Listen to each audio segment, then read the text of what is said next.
Hey there, subscribe to my channel, and also press this bell icon so you never miss any new updates, cause whenever we upload new video you will get a notification on your phone. Section 1. You will hear a woman booking a room for a party at a community centre. First, you have some time to look at questions 1 to 4.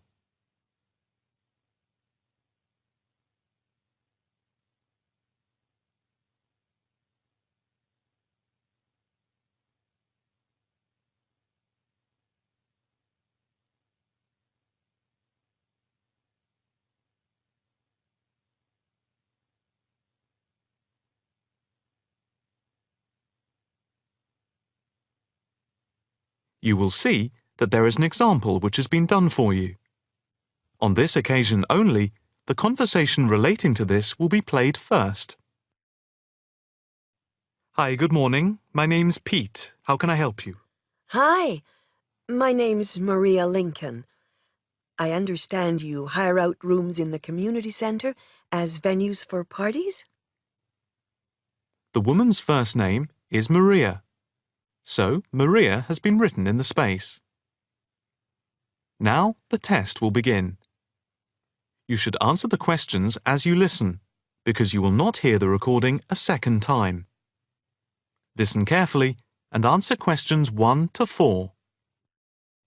Hi, good morning. My name's Pete. How can I help you? Hi, my name's Maria Lincoln.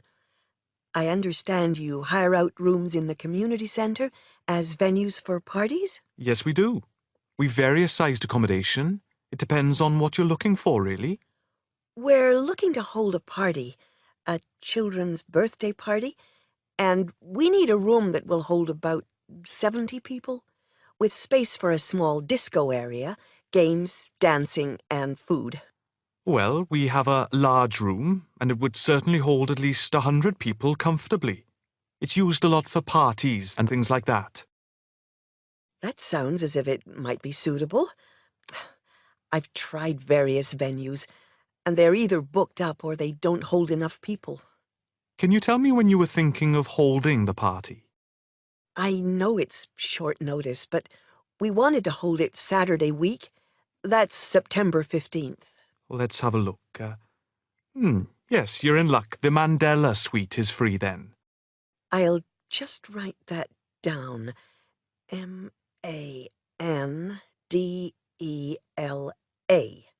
And the time. When were you thinking of holding it? In the afternoon, from 3:30 p.m. to 9 p.m. Yes, okay.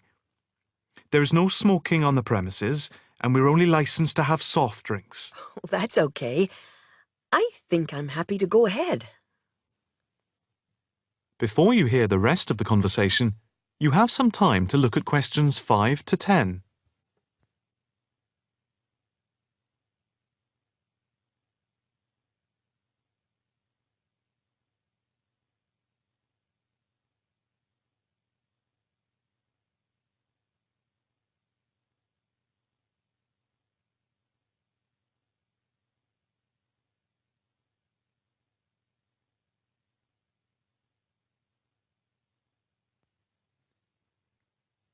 Now listen and answer questions 5 to 10.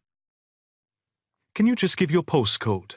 Yes, it's PA5 7GJ. Fine. And the flat and street number? It's flat number 40, and the street number is 35. Okay, so that's flat 40, 35 Beaches Street. Yes, that's right. And a contact number? My landline is 223279 with the code. But I'll give you my mobile number, which is 07897 293381. Okay, 293381. Can you tell me how much it will cost? It's quite reasonable, actually.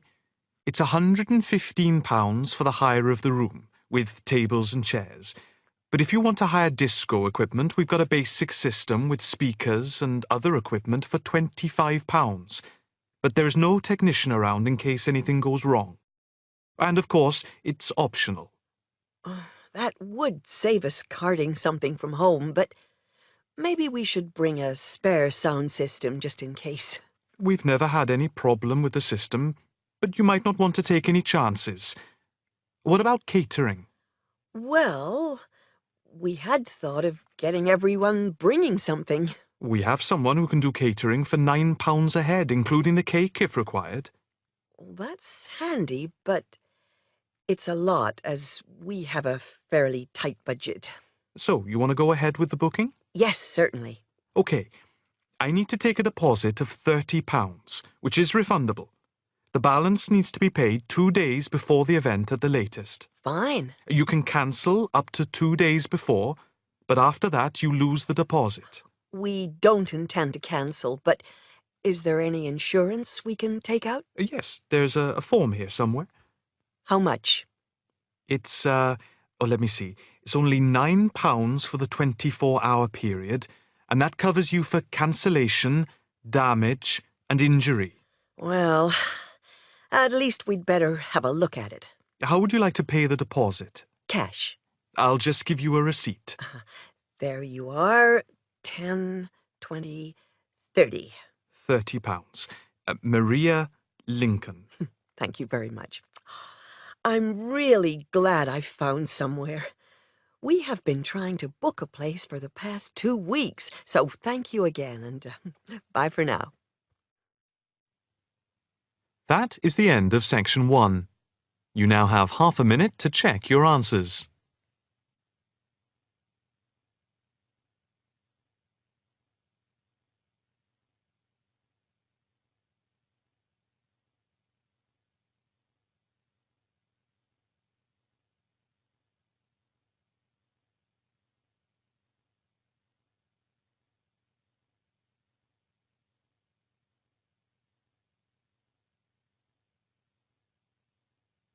Now turn to section 2. Section 2. You will hear a talk on the radio about grass roofs. First, you have some time to look at questions 11 to 13.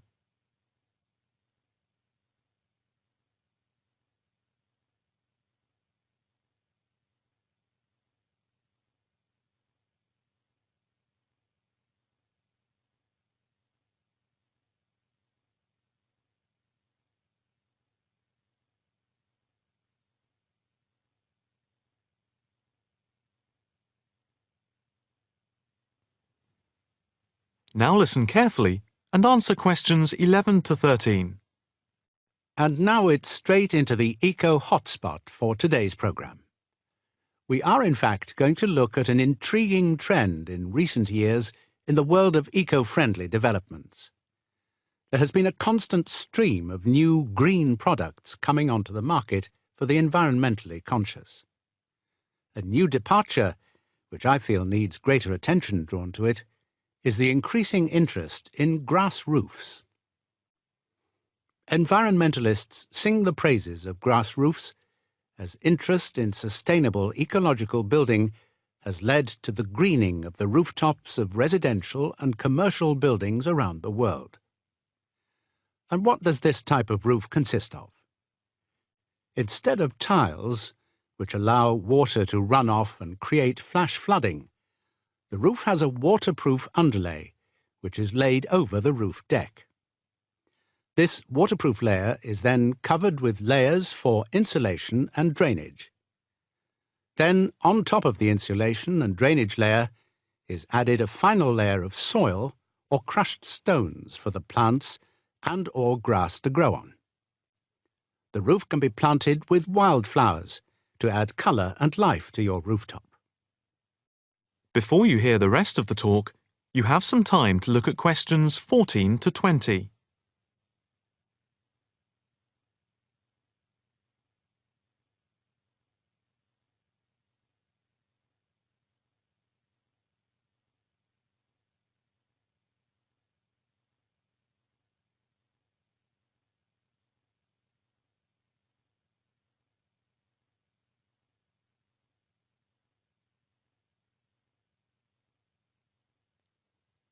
Now listen carefully and answer questions 14 to 20.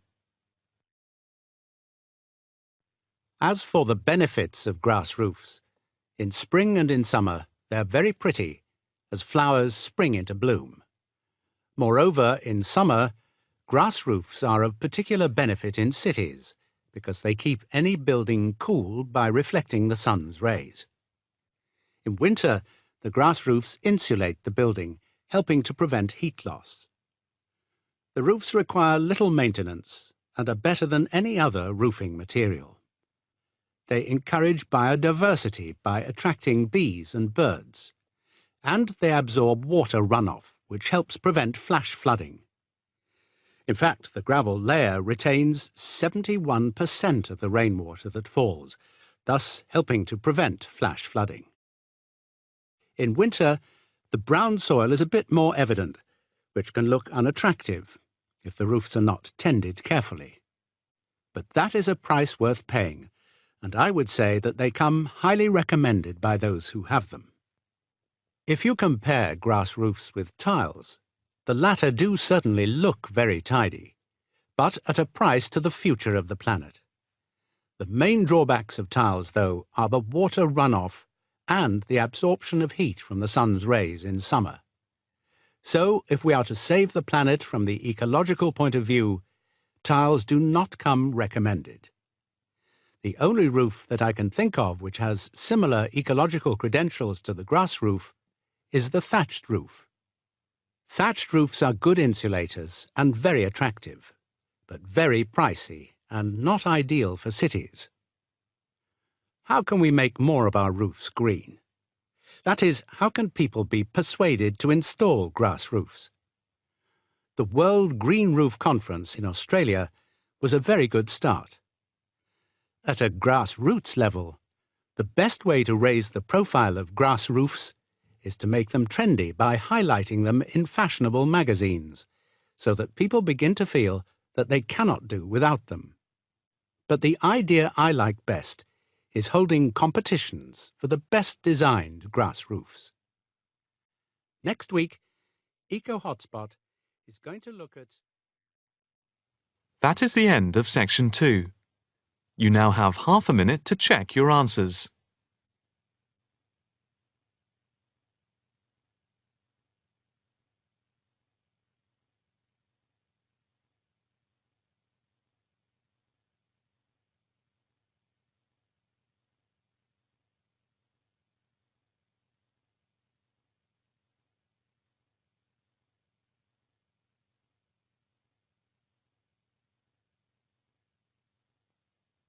Now turn to section 3.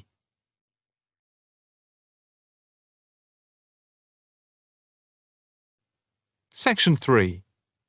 You will hear a student talking to her tutor about a presentation. First, you have some time to look at questions 21 to 23.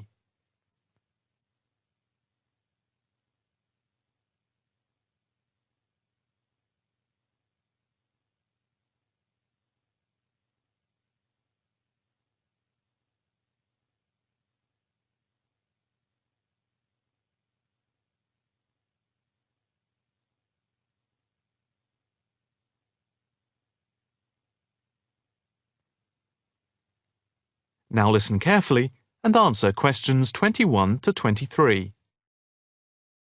Excuse me, Dr. Owen, Oh, hello, Karen. Have you got a few moments? Yeah, sure. How can I help you? Well, I've had difficulty finding data on the original question, and I was wondering if I could change my paper to Investment in Knowledge, comparing some European countries with the United States, and then with others throughout the world, including the OECD average. I found lots of data by way of graphs, etc. Where did you get the data from? From various sources, books and journals. How are you going to present the material? I am going to use the electronic whiteboard as suggested and do a blend of graphs, pictures, text and podcasts to illustrate my presentation. It sounds very impressive. Yes, let's hope the whiteboard works. But I'm also going to have a PowerPoint presentation for a backup just to cover myself. A backup is a good idea, but it's a lot of work doing everything twice. It is, but at least I'll have experience of both. Before we talk about how to use the data I've selected, could you give me the names of a few websites I should look at for more specific background material? When you type in anything to do with knowledge, there are millions of sites listed. Before you hear the rest of the conversation, you have some time to look at questions 24 to 30.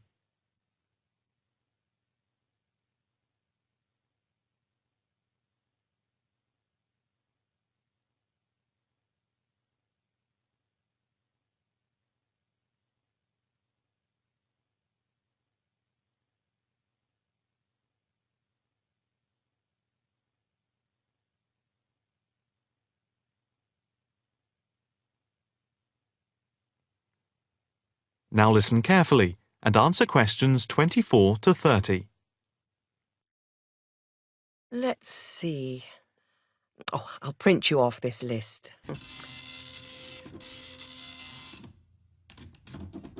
Oh, there we go. Right. Do I really need to study everything on these? No, I suggest there are 5 or 6 you can look at. The one you have to go through is the IT department section on the university site, which is www.kmul.org. It has articles by all of us in the department and has links to useful information, so I think it is essential to look at this. OK, I've already been on it, but I'll tick that one as a must-read. And there's a site which is hosted by Pollock. It's investmentit.com. All you need to do is to skim the abstracts of the articles on the site. They'll give you a general idea about the effects of investment in knowledge. Yes, that sounds good. It cuts out having to read everything. What about this one? knowledgejournal.com. If I remember, it's not that useful. I would say that there are very few things that you need to read there. Then there's itknowledgereview.com.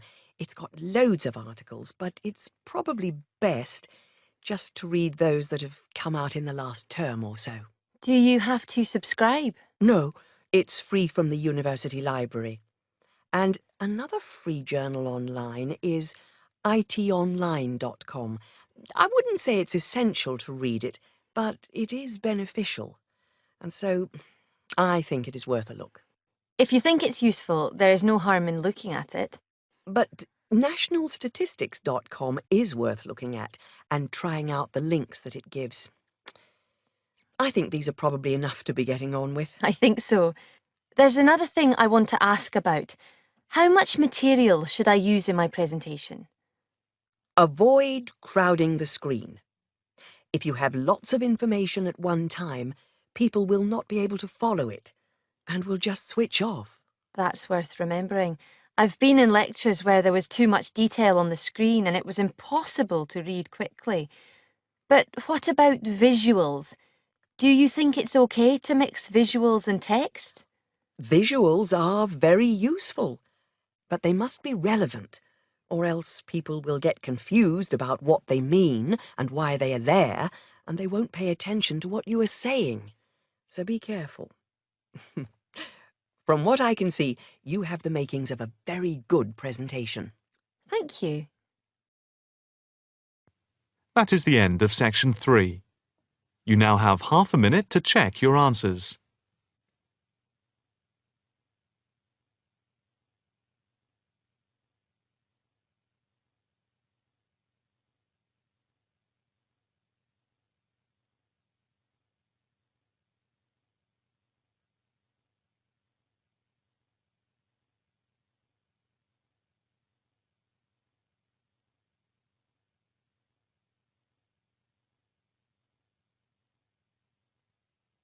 Now turn to section 4.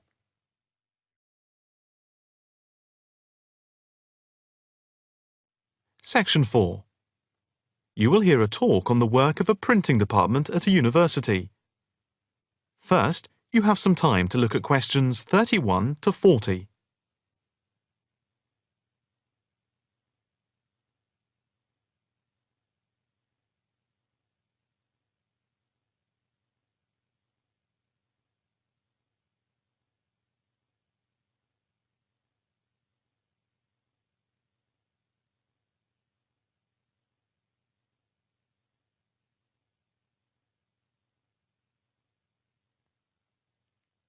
Now listen carefully and answer questions 31 to 40. I am here to give you a brief outline of the work of this new department.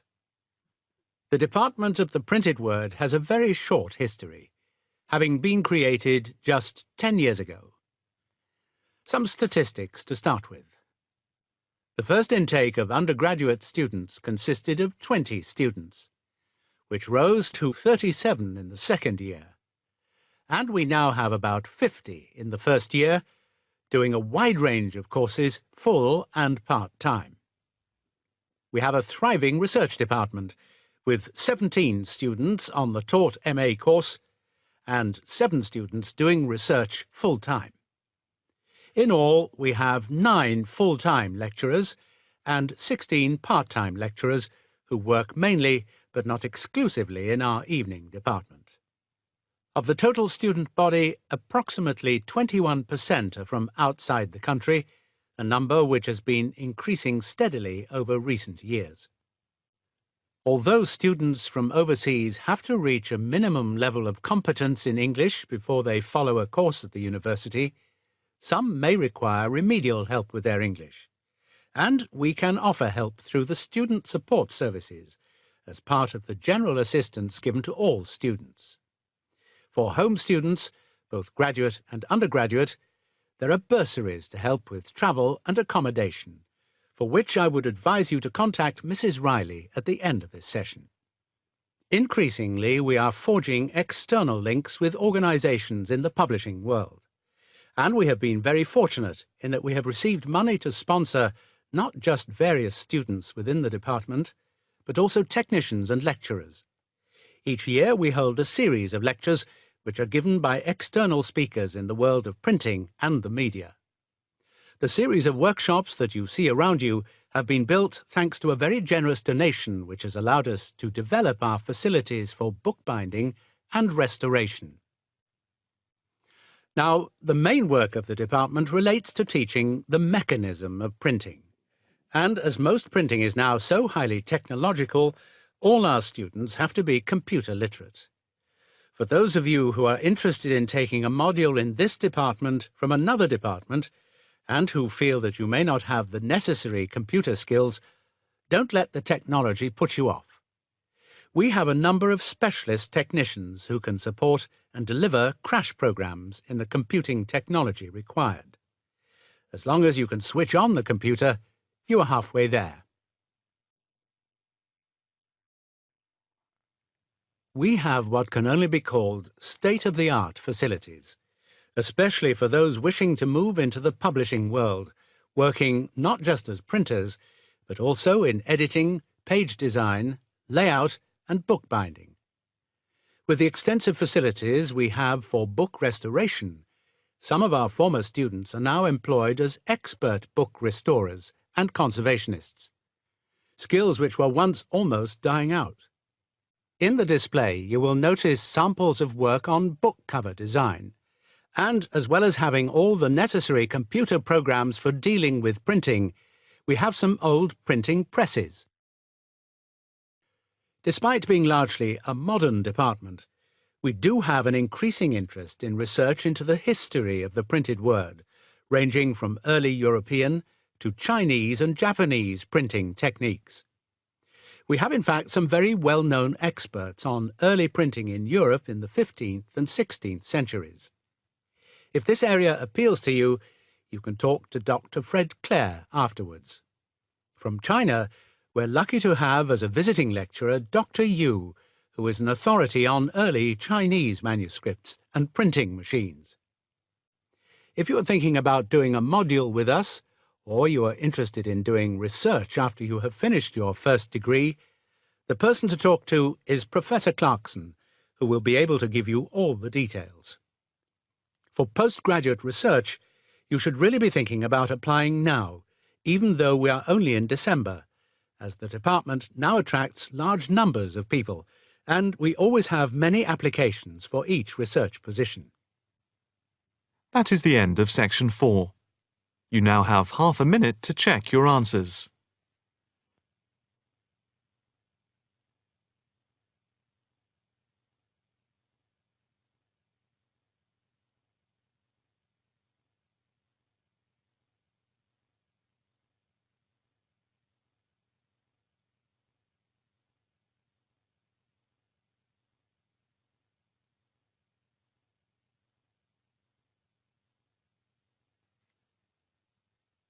That is the end of the listening test. You now have 10 minutes to transfer your answers to the listening answer sheet.